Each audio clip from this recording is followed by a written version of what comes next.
À l'occasion de la tenue du congrès mondial de CGLU, nous avons tenu aujourd'hui un panel de haut niveau qui concerne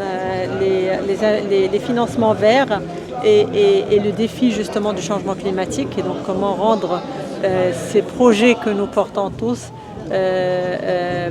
comment les rendre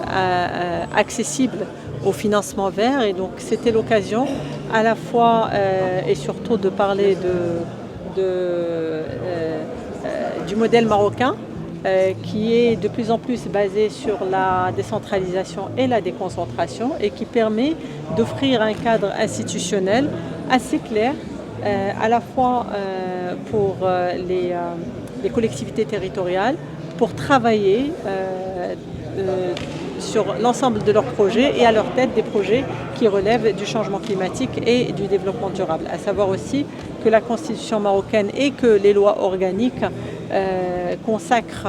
une importance assez élevée au développement durable et au changement climatique. Et à savoir aussi qu'aujourd'hui, dans le quotidien des collectivités territoriales,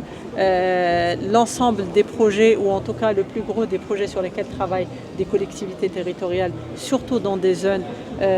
touchées par le changement climatique, zones semi-arides, arides, montagneuses ou autres,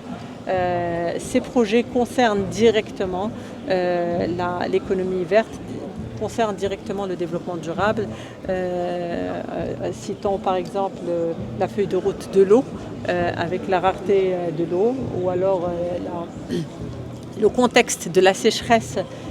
qu'a connu notre pays sur les 7 ou les 10 dernières années et qui nous impose de développer une agriculture résiliente.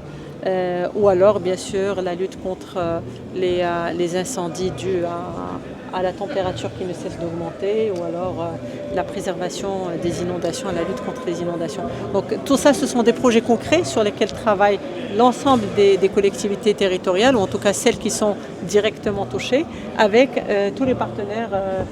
qu'ils soient publics ou privés, au niveau national, local, régional et aussi international.